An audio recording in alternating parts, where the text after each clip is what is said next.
G'day and welcome to another episode of SPCs Unleashed. It's great to have all of us here today, and we are back for a third session on facilitation.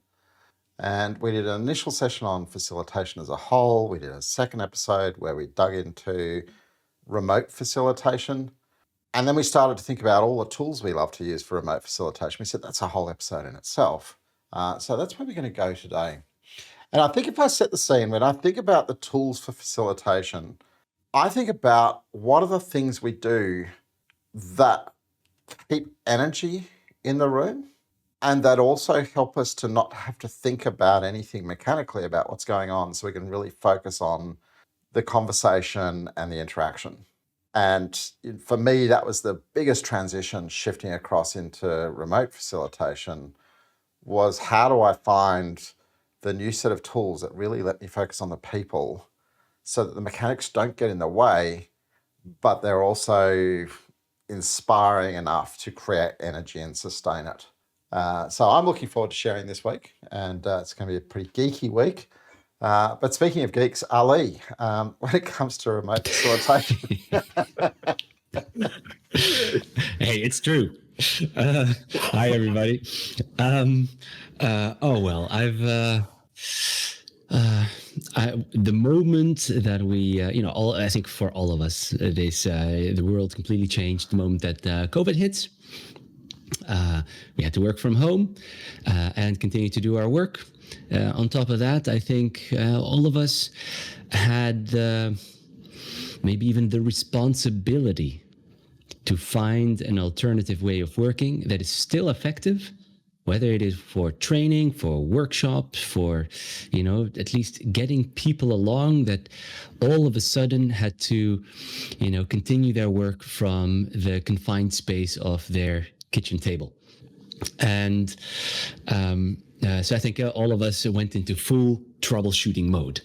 And I completely lost myself over there, which is also my biggest passion, because I like to lose myself into a topic that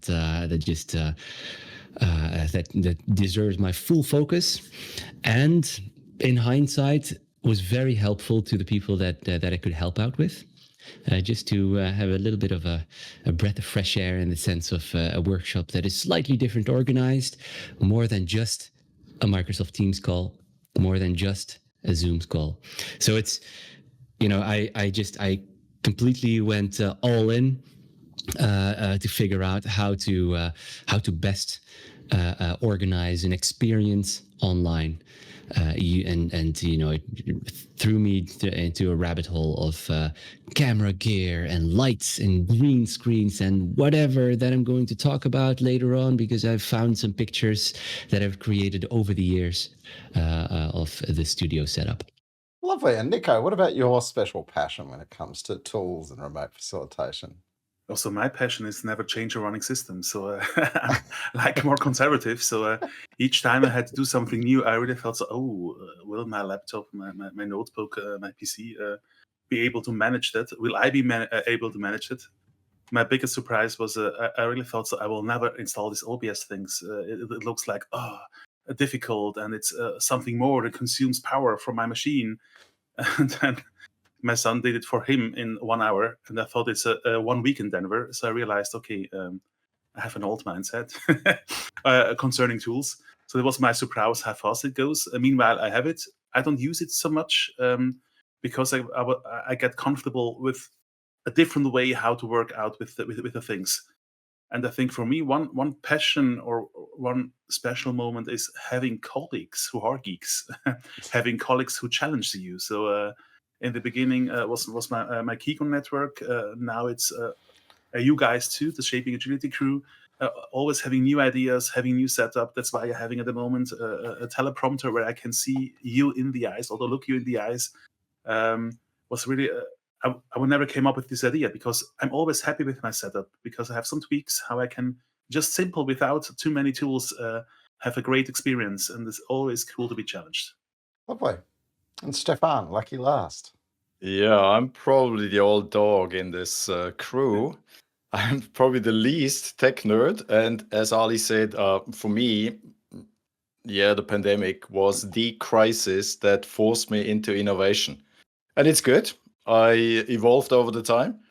I found some pleasure, improving my infrastructure, changing things, trying things out. But I'm still on a fine line between changing things and rehearsing enough that it really works. As Niko said, don't change your running system, right? All right. Maybe it's a Swiss thing. Well, Yeah. speaking of not changing our running system, we have to go into screen share mode this week. So we've all dropped some photos of our rigs onto our Miro board. And right now we are looking at Stephan's desk. So let's stay with you, Stephan. Why don't you just run us through a little bit about the gadgets that make up your desk when you're setting up to remote facilitate. Okay, I started with just a PC and a laptop, and I soon found out I needed a second screen. So at the moment, I'm running 2 screens. And just recently, I added kind of a third one, which is a teleprompter, an Elgato prompter, so that I have a third little screen, can directly watch into the camera and talk to the audience. I needed some lights, so my first light was the Elgato key light MK.2, and just recently with the teleprompter I added a light mini to improve my impression, so that I don't look that old. I purchased a Rode microphone because I had my headset, which is a Logitech G Hub, would be good enough, but I removed this microphone and replaced it by this professional one. Further on, sometimes I need some music in the background. I use an Ultimate ES Boom 3. My PC is a self-build. I do have a tech nerd in my family. My stepson is an engineer, and I just gave him the specs, and he built this PC. Lots of power, NVIDIA GeForce RTX 4060 graphic board or graphic card. And the case he used is an N-Case M1. My goodness, we are Which- seriously in nerdland now. Yeah, we're in Nerdland because you can remove all the different sides individually. It's not much screws and bolts. So it's a handy thing. And a little Elgato Stream Deck. And as you probably found out so far, I like the Elgato product line. It fits neatly into the system, and that's what I'm using. And sometimes I add a GoPro so that I can switch camera and use even a flip chart in my room to sketch some stuff. That's what I did so far. And the newest purchase is a Wacom tablet one. I haven't tested it fully, so I can't show you how it works. But it's really cool stuff, and I'm sure Ali knows some bits about the Wacom tablet as I'll well. talk about it in a second. Perfect. All right, so just before we flip away, this is a very different desk to a desk that had a laptop on it at the beginning of this journey. Yes. If you look back and said, what was the one thing you added to it that most foundationally changed your ability to create a good facilitation experience remotely, what would it be? It's hard to choose. The first stage was OBS plus the Elgato Stream Deck, changing scenes, using different setups to teach and train. And now I'm smitten with the prompter. Yeah, I must like confess that the prompter for me, like the number of times that I experimented with placing a camera so that it actually looked like I was looking at the people I was talking to. Yeah.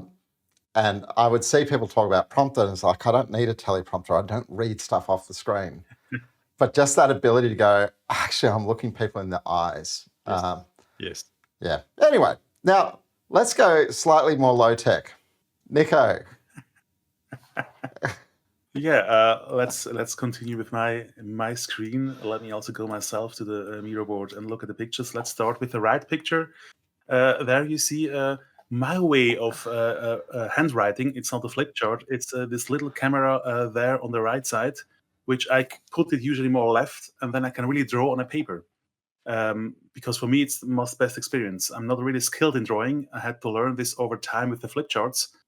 And during COVID, I realized I need something. In the schools, they have document cameras, that they call them. It's a huge thing. You can put the paper, like the projectors before, but it's paper-based. And I thought, okay, I want one of those. Then I've seen the prices, and I've said, okay, I need something with the camera. Then I switched to GoPro, which was really filming my desk. But they had problem with the lights. It was flickering, and the GoPro wasn't built for being a streaming camera. Then at the end, I switched to this model here, and once in a while, when I just want to show something, what I'm reading in the book or some parts of it, I just plug the camera in and have a second camera, which either I can switch my face where it is, or I share it as a preview, and I share the preview of the camera as a whiteboard or whatever. Then I have a different stream deck than Stephan has. I have one with wheels, because sometimes I like to stand up, and I would be able just to move myself like this without taking the camera and move the camera around, or without going to my settings. Or as you've seen today, it's a really we have sunshine in this morning after many months. I want to have a wheel where I can make myself lighter, darker, and find the right setup, because sometimes clouds appear and then I look like coming from hell. So I really want to have wheels that I can change the setup in a cool way. That's why I have less buttons, but I have more wheels. Then you see the laptop being. Oh, we have on top of the stream deck. That's my backup equipment. If something fails, I have. We call it a spider. I don't know if it's official term. It's really yeah. Oh, So you mean the USB Jabra thingy? Exactly. That's really my backup equipment. Meanwhile, then the laptop is on top to be on the same level as the monitor. And the cool thing is now I have some kind of drawers. You see the pens there. So when I have to write and draw something, all the colors are there. So I can open it. Now it's open for the picture. Usually it's closed. I can open it, take something to draw, and draw it on the paper, which is on the left side, and put it on the camera. And then I have the cards, like with Elmo, you're losing connection, let's have a break, something like that. They're really physical cards, which I show in the camera. So- Then going to the next picture. Yeah. Can I just pause you for a second, just on the physical cards? Do you, when you're running workshops, running trainings, do you send sets of these cards out to the students before the workshop so that they've all got them as well? Or do you ask them to make them up with Post-its? Like, how do you mix these physical cards into your distributed virtual setting for your participants? Yeah. During COVID for the trainings, we sent those cards out. Usually was the Elmo card, and the one stop. I need clarification, so like hand raising. The other one are from is Lisette Sutherland, yes, and her book Work Together Anywhere. It's just PDF, and sometimes I just send the PDF and say, please print it out and cut it yourself, because when it goes fast, or I have to send it over all the world. And I love the cards because it's really, we have 3 of them or 4 of them you use, and then we're really fast in just showing without interrupting the others. But for that, we need a tool that can see more than 4 people. So that's why Zoom came in place. And by the way, thank you, Mark, for forcing us doing pictures, because I had to clean up my desk. It still looks messier than Stephan's, but you don't want to see where the things are, which I put away from my desk. But that's a different question. We can make an episode about how much garbage Niko has on the table. No. So you know, news- Niko, yeah. you know, Niko, I've got a helper. My wife reminds me to clean up now and then. Yes, but I'm very good in ignoring. So Okay. So it looks like Oh, you're wow. on 2 screens plus a teleprompter, Exactly. similar to Stephan. Exactly. Oh. Exactly. So I have a second screen. It's the only external screen, the teleprompter in the middle, so that when I look at the slides, some people see at least part of my face. When I go there and look to the chat, which is on this monitor, I'm still somehow not completely off. So I'm some kind of centered. I use the monitor as you said, Mark. It's just looking people in the eyes and not reading something. I think I use it only once for reading. Asked to make a video and a testimonial. So I thought, okay, what, I have a teleprompter, let's try it out. Was the longest journey I ever had. I think it will be easier to learn it by heart and then just look at the teleprompter without text. But yeah, it's a learning environment. Then you see the microphone and the headset I'm wearing now there. I have also a backup thing, which is usually when I'm in phone calls, I have something like that, because then I can also go out to the garden and still able to listen and enjoy some sunshine. So in boring meetings, I'm out, but the camera is still running, so people see I'm not there, but I'm listening. And what else is there? All right. Well, I'm going to throw you the same question I threw to Stephan, which is, what you had at the beginning of COVID, what you have now, the various bits and pieces of tools on your desk. If you went, what's the one thing that you've added to your toolkit here along the way that you think made the most impact? What would it be? Yeah. So before COVID, it was the laptop, the monitor anyway, and the thing putting the laptop on the same size height as the monitor. The first thing was lights. You don't see it on the picture, but I have a huge lamp on the left side behind the monitor, which puts light on the walls and send the lights back like dentists. I have really a dentist lamp, something like that. It's a huge thing, just illuminate the whole. That's why I look like an angel now. That's not only the sun. No, that illuminates. The first thing was really lights, because I realized. Camera was the first thing. Before COVID, I used my internal camera. It was good enough. Yeah. And the next thing was really a good camera, and played around with several setups. Now with this one, I'm happy because I can cut the scene and say, this is the way I look like. So camera was first and light was second. All right. So Ali, which photo would you like first? Yeah, let me guide you through the journey of creating the setup. We're going to start in the top left corner.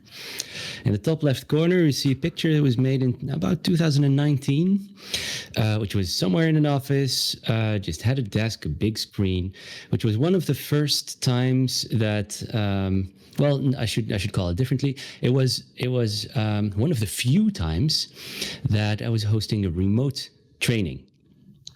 Or a workshop. So what we see over there is just a standard laptop. So I've been using MacBooks since 2017. It took me. I'm normally a Windows geek.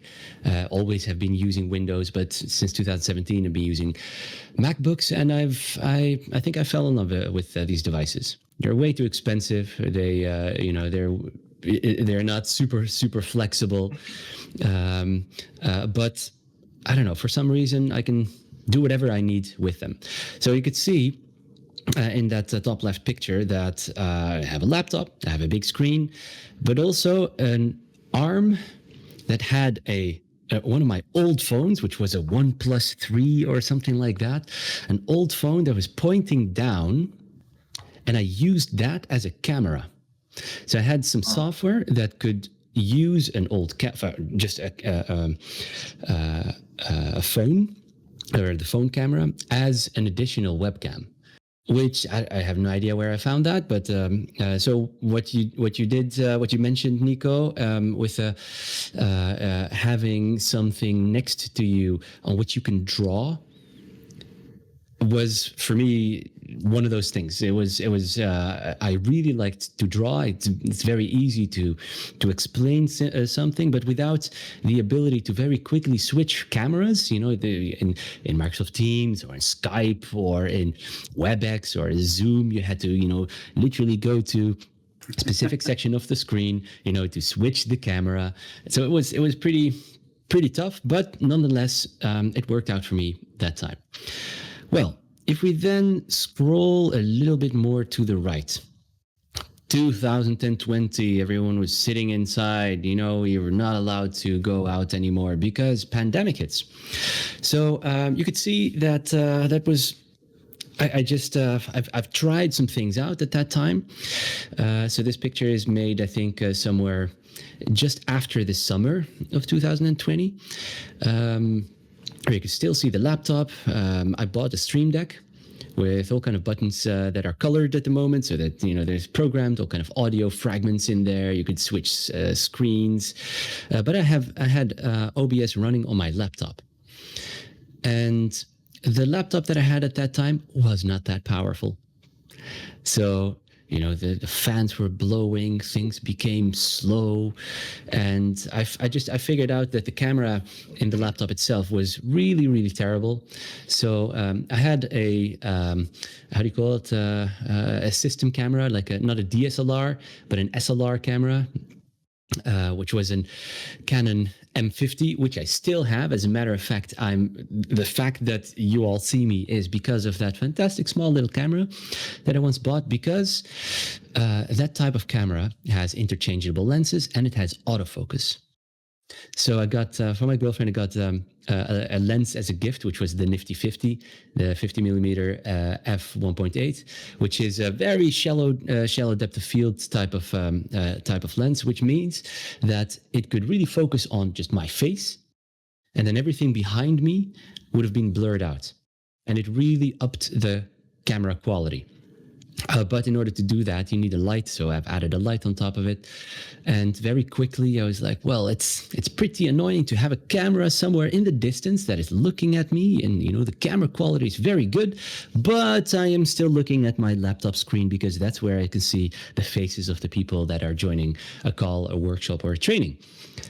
Hence, I found a pretty cheap foldable, because that was sort of a thing that I wanted to have, a foldable teleprompter.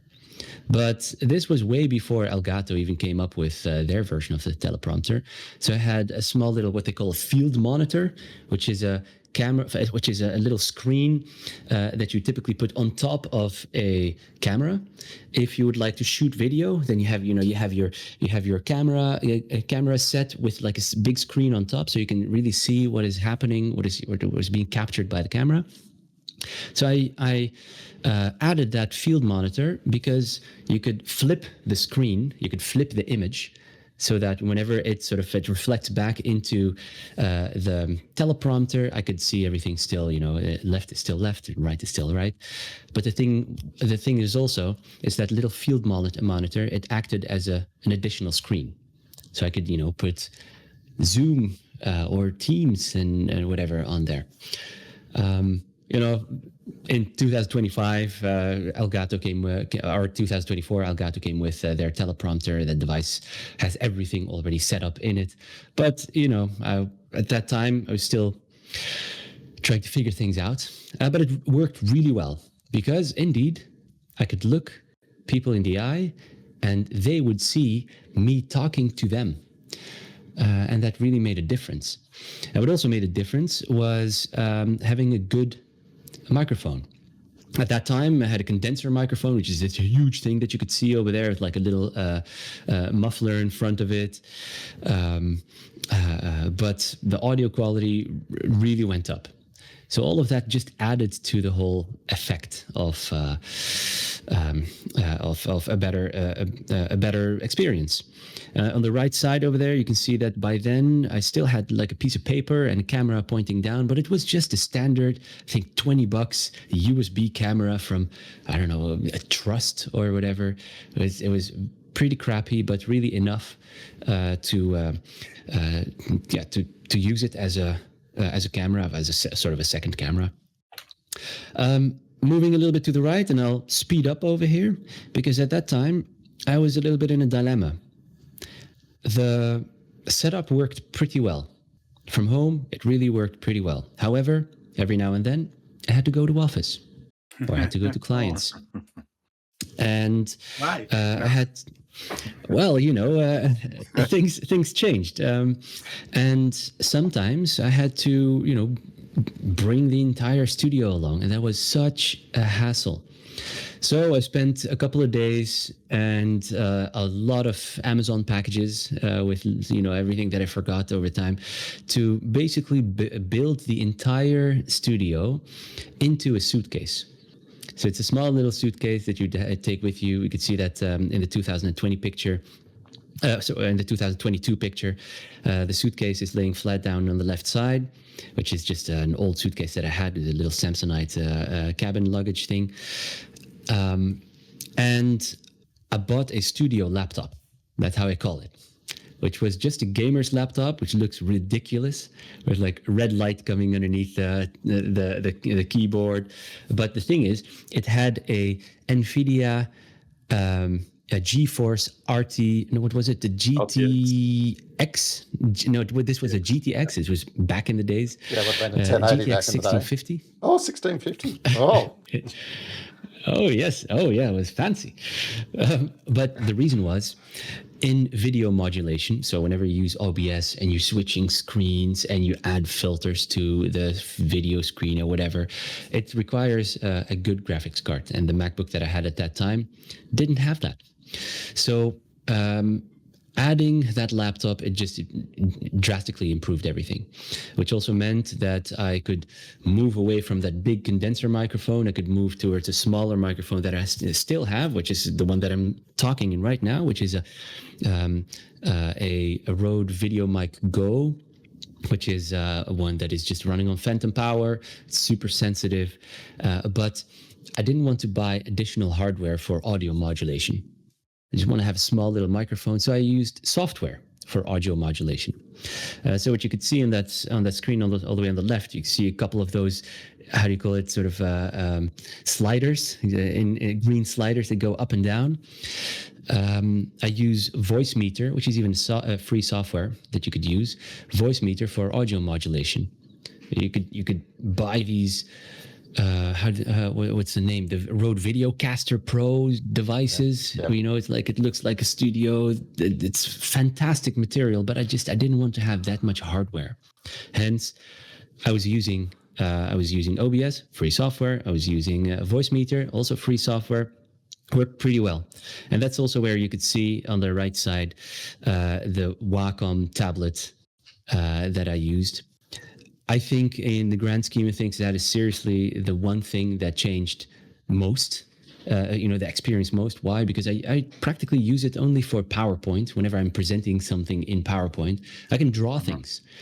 And what I've learned over time is whenever you are hosting a workshop in which you share something, the biggest job that you need to do is to guide the eyes of people. So you need to talk about, we're now looking at the top left corner of the screen, and it just helps to draw a little arrow on the screen. It helps to draw and add a little bit of, it works. It works. Fast forward, if we now scroll a little bit down, quite some pictures of how the studio looks today. I just built it up for this podcast episode. I have a green screen, which that's why I have all of these colorful thingies in the back behind me. But I could also change the background pretty quickly without having to click on anything, just to add something to the experience. I still have the Stream Deck. I have an additional screen that I could even take with me, an Asus Zen screen that I could take with me in a bag, just as an additional screen. But practically since then, nothing much changed really. Small little tweaks, but it's also lately, I'm not hosting that many online trainings anymore, and it's my situation is just that I do not have an own office where I can just leave everything, which is I'm so envious of what the three of you have. For me, I had to be mobile. And hence, breaking down the entire studio takes me about 10 minutes. So if you'd scroll a little bit more to the left, there's a YouTube video that I made a while back, where you could see that I'm breaking down the entire studio in about 10 minutes. And I'm going to suggest you drop the URL to that YouTube video in the LinkedIn chat, Ali. Sorry, Stephan, I cut you off.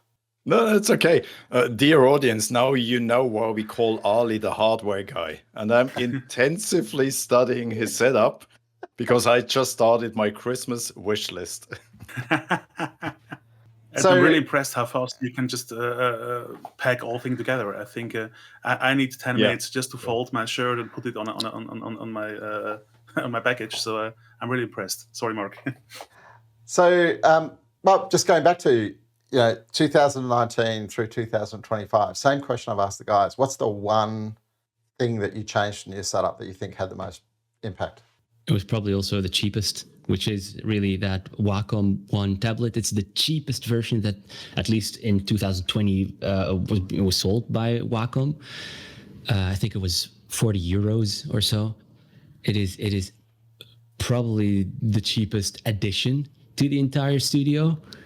But the thing that has most effect in just getting, helping people along to, get their attention, I think that had the single biggest impact for the people that were joining my trainings, workshops, and meetings. Beautiful. All right, so we got one kit left, and I probably wish that I'd taken photos along the way. So I have the luxury of being static in an office. In actual fact, one of the first things that happened to me when I went down this path was I started trying to do fancier things on my laptop, and my laptop wanted to fry eggs. And I went, that's all right, I'm just going to have a real PC.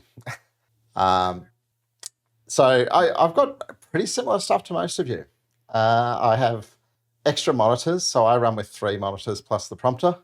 And that's been a game changer for me. I can't imagine. Well, actually, I have a cable died last weekend, and I was cut down to 2 monitors for a couple of days, and it drove me crazy. Same Stream Deck. Everybody has similar microphone and microphone arms to everybody, lighting. Likewise, I have a spare webcam, and I have that on an arm so that I can just point it anywhere. Point at a piece of paper. I have plans to install a whiteboard to the left of my desk, so that I can then just walk over to the whiteboard and draw on the whiteboard, because I'd much rather draw on a whiteboard than a piece of paper.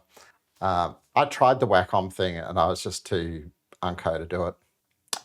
Probably the other piece that I've got there is the Blackmagic, which I think is probably a little bit like some of the gear you didn't get, Ali, which allows me easy switching between different cameras.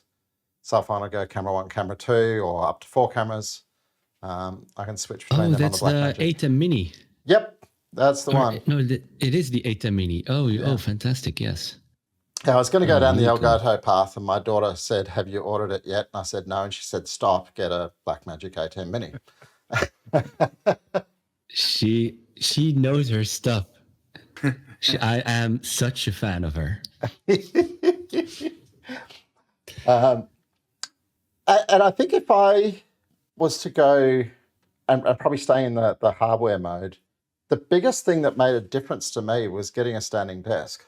And I've never, ever been interested in standing desks. The thought of actually standing and long periods of working by myself at a standing desk has had no appeal. I'm not one of those people. But when I train and when I facilitate, I'm always standing, because it's very different energy when you stand to when you sit. Mm-hmm. And, energy is so much for facilitation.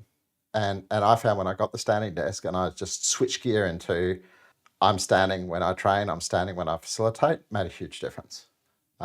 So, yes, I've added toys along the way, and I've had lots of fun adding toys along the way. But, if you've watched this far, you've probably seen very similar trends in the directions we've all gone, and the types of gear that appears on our desk.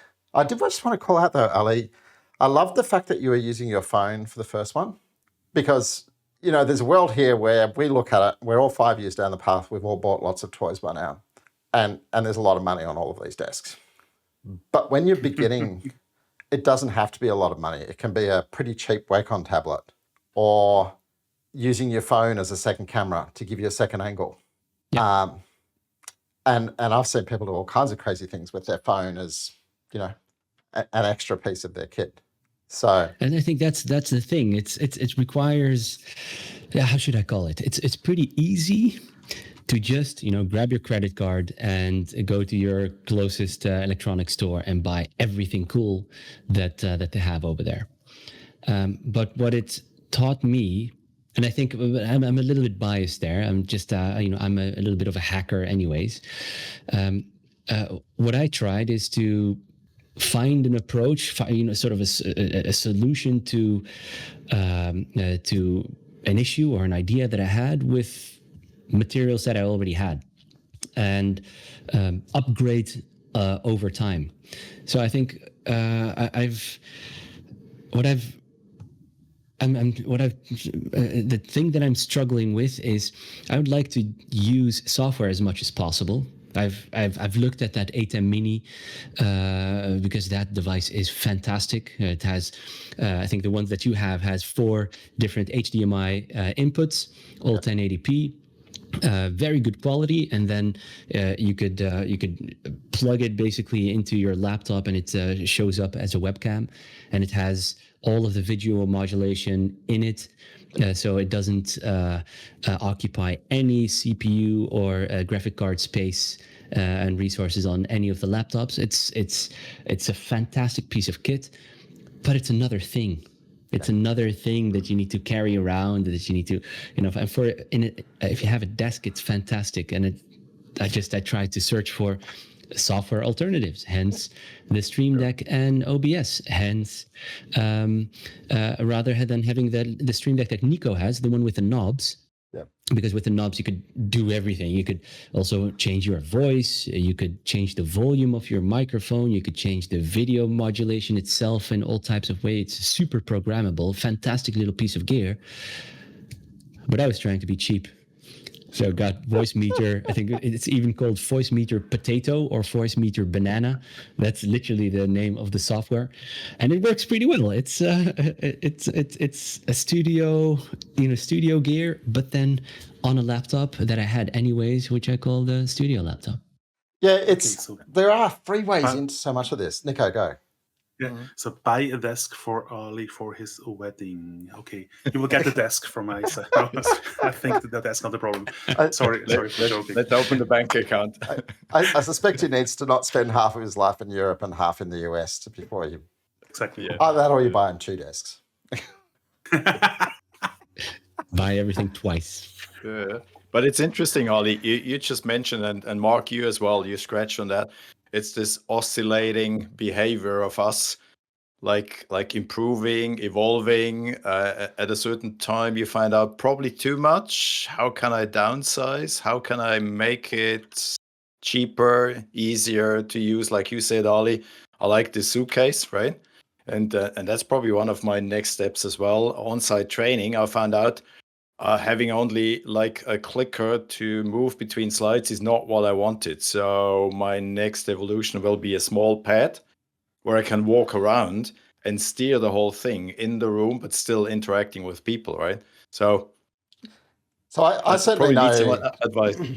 Every time I hit the road now, like for laptop, and when Ali showed me his laptop, like the custom case he built, I was like, oh my goodness, that's insane. But it was one of the things I found when I started traveling again, was I had this amazing setup at home. Then all of a sudden I'm on the road and I'm back to a laptop and I'm like, what do you do, right? Apart from anything else, only one screen.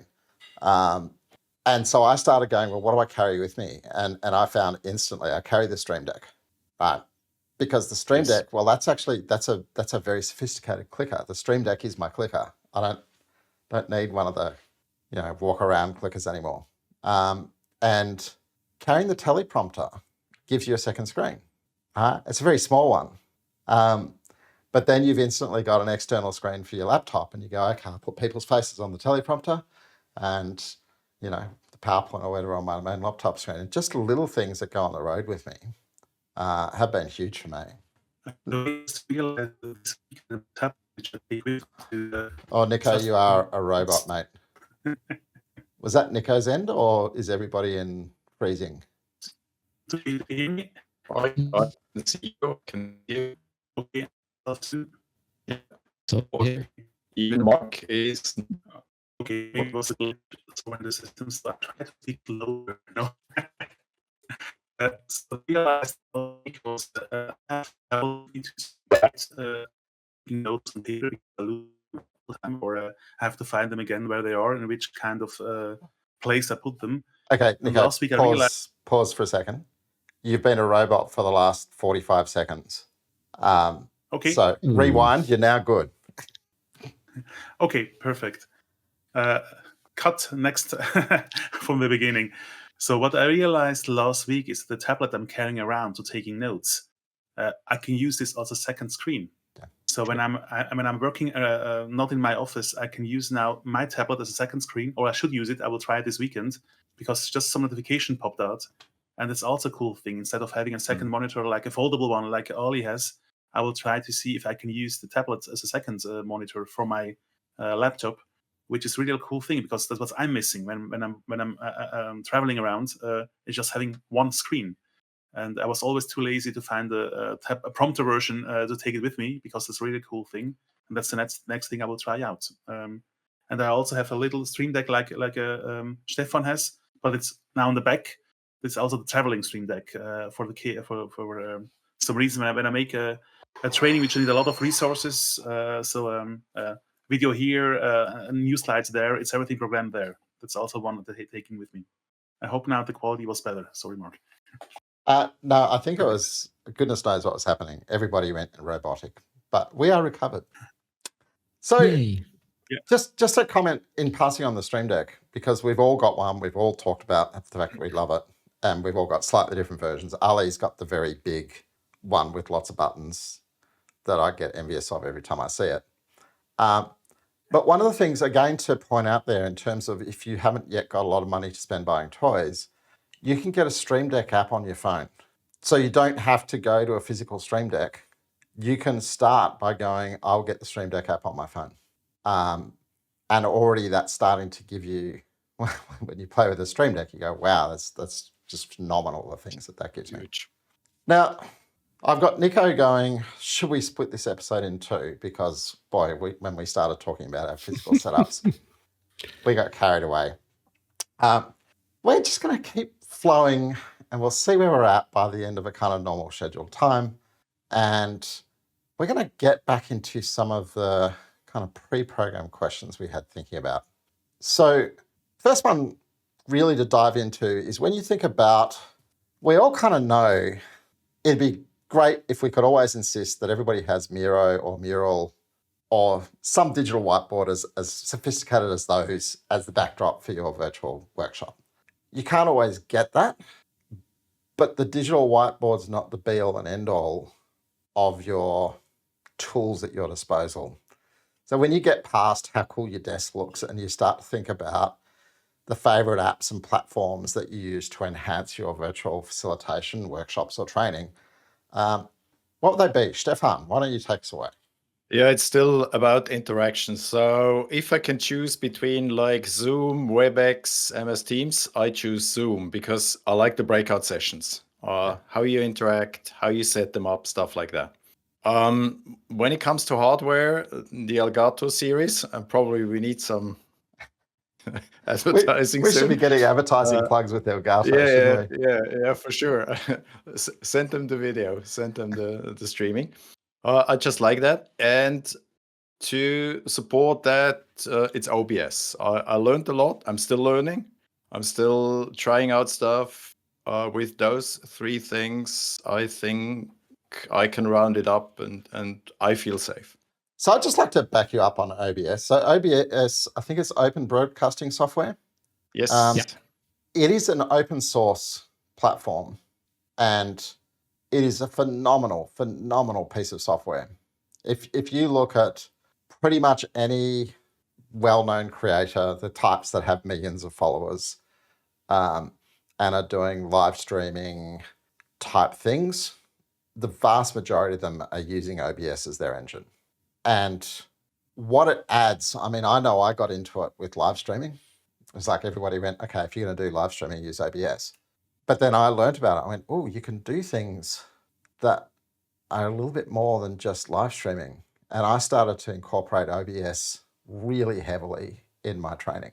And there are some super sophisticated things I do with it, but probably the default thing I do is the virtual camera. And Ali, you're the king of loving to play virtual cameras. Do you want to share a little bit with us about the virtual camera approach from OBS? Oh, well, the thing is, how much time do you have to spare? because whenever we talk about virtual cameras and video modulation, you can create all kind of cool things, like make an entire intro. In this case, as part of some trainings, I had the voice where we have sort of multiple, how do you call it, multiple juries that show up because somebody had like a sort of a good idea, or somebody that that was pitching and pitching something to the rest of the class. You could play games with it.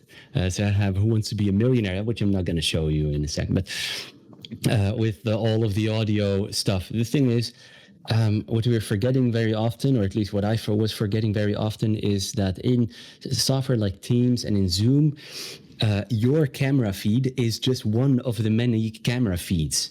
So a good tip is to, whenever you are presenting and you're sort of being the host of all of these games, is to spotlight your video feed, which is a default function in Teams, and default function in WebEx, default function in Zoom. You could spotlight somebody, which basically means that their video, or yours, if you do that to yourself, is going to be large, which also means that in a way you're making sure that everybody sees, can fully enjoy whatever you're putting onto the screen. But there is so much time that you can spend in creating absolutely beautiful, really cool scenes with things moving through the screen, in front of you, behind you, text on the screen.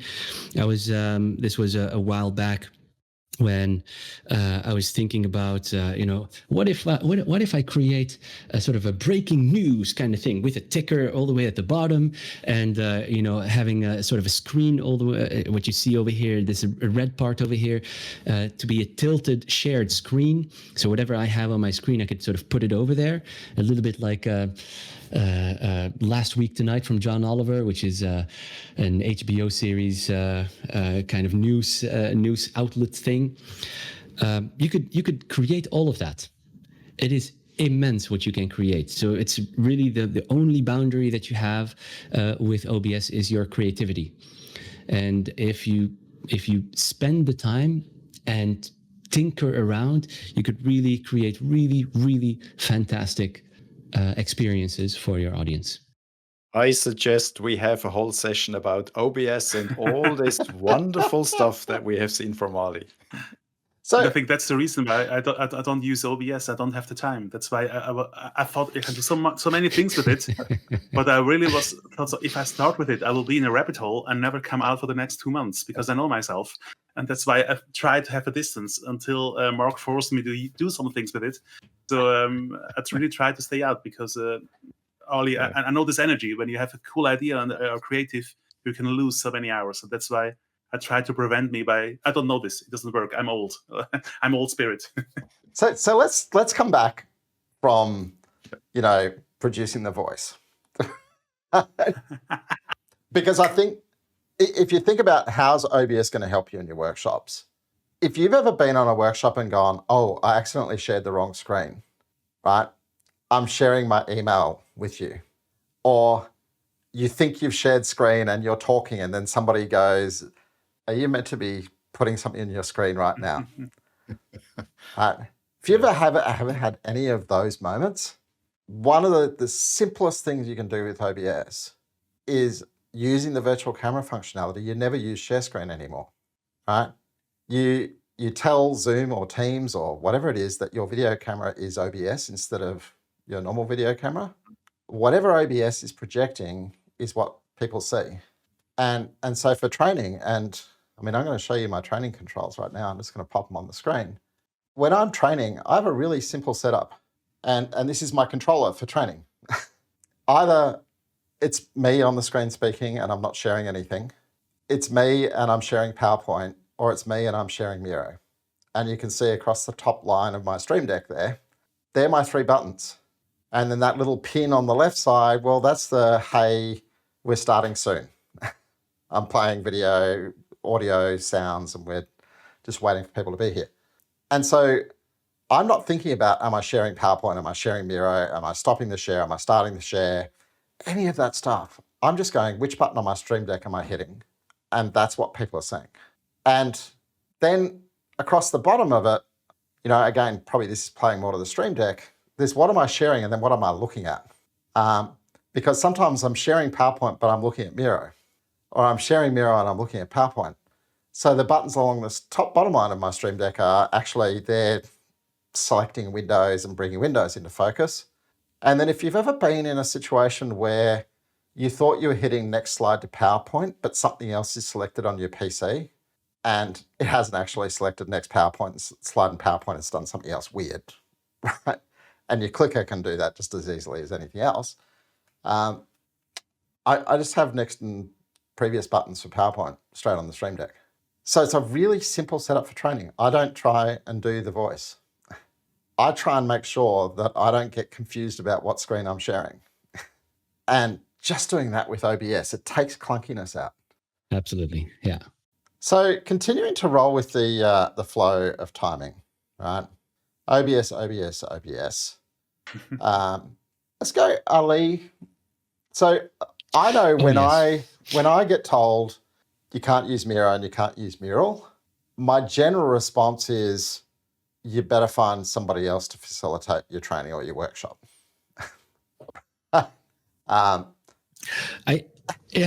thing is, I was thinking about the question that you asked, which is, what are the sort of the favorite platforms and apps for, digital whiteboard collaboration.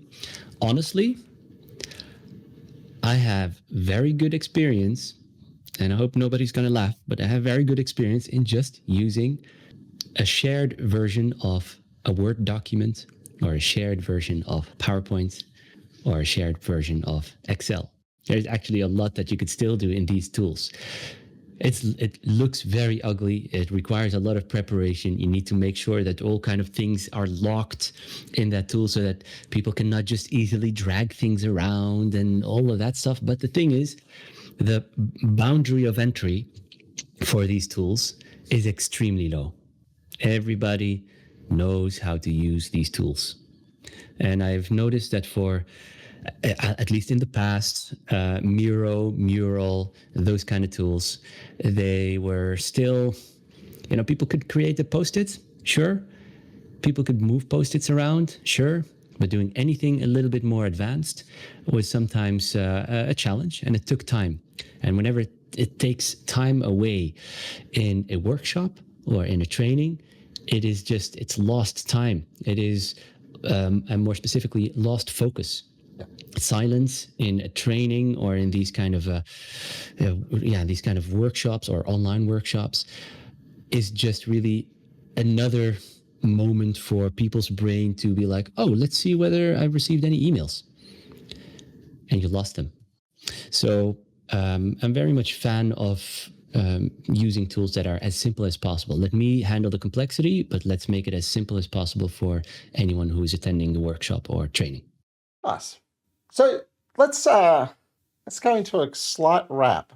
We've shown photos of all the toys we've bought ourselves over the last 5 years, and we've geeked out in reminiscing about how exciting it was to buy the toys. We've talked a little bit about virtual cameras, running voice competitions for people, and actually acknowledging the fact that there is collaboration capability built in, and sometimes familiarity is a great thing because you don't want to lose energy and focus. Let's talk about non-digital, right? So it's not a cool toy you bought and it's not a cool piece of software. What quirky non-digital tools help you with remote facilitation? And obviously Niko's already got the ball rolling there with his Elmo cards. So Niko, why don't we go to you? Your favorite non-digital, non-geek tools for remote facilitation? Yeah, I will not repeat paper and pencil and camera filming with flip charts or whatever. I think that's really a huge tip. One important thing was people didn't realize you have also to work differently about the hours, how much time people can be concentrated in a remote setup. So you, Mark, said you have to stand up while teaching, but your participants maybe cannot. So they're sitting there for 8 hours, because you have only one break in the morning and one break in the evening, and you have a half-hour dinner or lunch. Sorry. So realizing what breaks make sense for them. Meanwhile, my workshops, my trainings, everything has after 1 hour a break when it's remote, because people really need these breaks. And it's usually 15 minutes, even if it's a long break, because people have to stand up. I realized if you have a 5-minute break, people just sit there and open their emails. Yeah. If you do 10 minutes, some people stand up, other do 5 minutes emails, and then for 5 minutes, I will stay there. And the 50 minutes, they're really doing something. And I always ask them, go and do something physical. And I remember once in the implementing safe class, I had somebody went jogging each break. I just see him running out the window, the door, and just 3 seconds before the training continued, he just jumped in again, took the towel and dried himself, and said, "Oh, I'm so happy he's at home and not with me and sitting next to me." But every hour he went jogging, and that's something that does with the people. So my non-electronic or physical thing was think about what people need to be able to work productive and not lose concentration. What about you, Stephan? I still like the cards. A lot of good stuff I learned today. And I still like my flip chart in the room. And that's how my hardware setup is set up around it. Yeah. All right. So we had a whole bunch of favorite software tools for quizzes and roulette wheels and all kinds of stuff lined up. I think they're going into another episode because, time ran away. Yeah. But, it wouldn't be complete unless we went to Niko's Jiggles. And that's a good one this week. What if favorite tools for remote facilitation were weather patterns? Which one and how does it set the mood for collaboration? And Niko, since you gave us such a doozy, I'm going to ask you to share first. I give the credits to Stephan because he was this time the creative one. It was Stephan really cool for this one. Yes, and I really love the question. So what I took, don't know if it's a surprise. I once heard the weather of tomorrow will be the same as today, probably. So it's easy to do weather forecasting. Usually the next day has the same weather as today, or you see something big coming, but usually it's the same. So I thought about, think about what makes your style great today, and keep this in mind and improve it for the day tomorrow, because it'll be the same. So let's explain a little bit. Sorry, I make it longer. Ollie is somebody, I've seen him also in physical trainings, has a lot of materials, a lot of case studies. He's a lot of engaging person. It makes absolutely sense that he does the OBS crazy thing, because it does the same thing on stage. And that's what I mean by it's the same, just different. Just to understand what I mean with that. And I have a different style. I try to stay on this style. Thank you. Nice. You're welcome. Ali, why don't we go to you? So, when I was thinking about this question, favorite tools for remote. So, what if favorite tools for remote facilitation were weather patterns? I was thinking about people that live in the northern hemisphere of the world, all the way in the north. There's a big chunk of the year where it is completely pitch dark because there's just simply no sunlight. But there is this one moment somewhere at the beginning of the year when that first beam of sunlight is peering through the clouds and people enjoy that, little bit of additional vitamin D that is being created. I think that's what these tools do. Everyone is by now bored with Teams and Zoom and whatever, because that became just the standard. I think with a little bit of effort and probably not that much money, actually maybe just with the materials that you already have, but with a little bit of effort, you can really up the experience of an online meeting. Similar weather pattern here. I like autumn storms and this cool and fresh air afterwards, although there's lots of leaves on the roads, sometimes a mess, you lose some tiles on the roof, right? Mastering the tools and color boards opens up a new view, and that's how I felt all the time, and I'm still feeling like that when I'm doing remote facilitation. So I was pondering, and I went to Clouds with Silver Linings and went, that's boring. So I have to give a little bit of Australian context for you. My eldest daughter got married weekend before last, and there we go. It's applause. It's the first one I've married off. It was kind of exciting. She married a Turkish man, and his parents came out to visit for the wedding. And so inevitably, we wound up having some conversations, some quite interesting conversations. We found that for conversational translation, the Microsoft AI was the best one. So they wound up with the Microsoft AI running on their phone for live translation of all of the English conversations. But anyway, coming back to slightly less geeky things, he is a farmer, the new father-in-law. He's a farmer, he has a walnut farm, and he was complaining about Melbourne weather. And he said, look, at home we have 4 seasons, and you know which season you're in.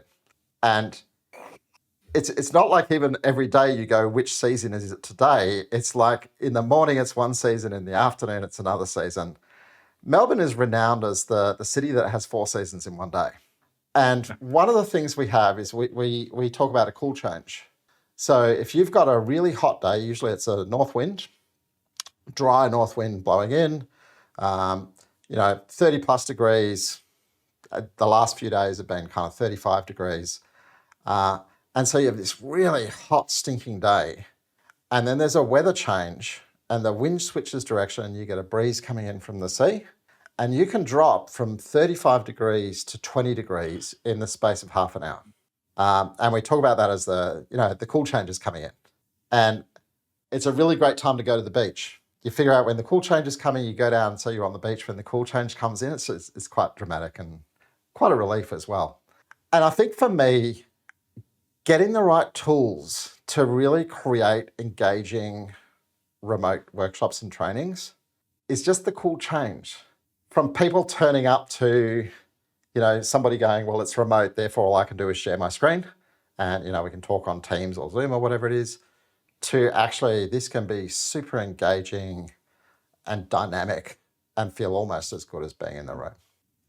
So, cool change. And a little bit about the way Melbourne weather works. Very cool. If you had just one key takeaway, folks, what would it be? If I may, I think either go all in, geek out, enjoy it, or don't do this at all, because it will consume all of your time. You'll love it. I'm with you. It's going to consume a lot of time. And mine is stay authentic. Stay authentic. And Nice. And I'm still learning. I'm learning. So for me, it's build your muscle memory. Perfect practice makes perfect. Yeah, it's exactly that. So that brings us to a close where we got through roughly half of what we planned to get through this episode. And now we make a live decision on air. Next week, are we going to do part 2 of this, or are we going to go to our originally planned topic and come back to part 2 another time? I'm saying part 2 from Stephan, voting physically. All right, so next week, we're going to talk about and probably run some demos of software and some of the software tools that we use to add life. And I think if I gave you a little bit of a kind of a teaser for that, if you think about facilitating in person, part of the way that you keep energy is you keep changing the modality, right? You get people to move and sit at a different table, you get them to stand up, you get them to sit down, you get them to stand and draw a poster. Like, you keep changing things, and every time something changes, there's a new bit of energy. And I think you're going to find we all want to share some of the ways that we introduce those changes so that life does not feel like I'm either watching a share screen or I'm dropping Post-its on a Miro. Until then, have a wonderful week, and we'll look forward to returning. Adios, everybody.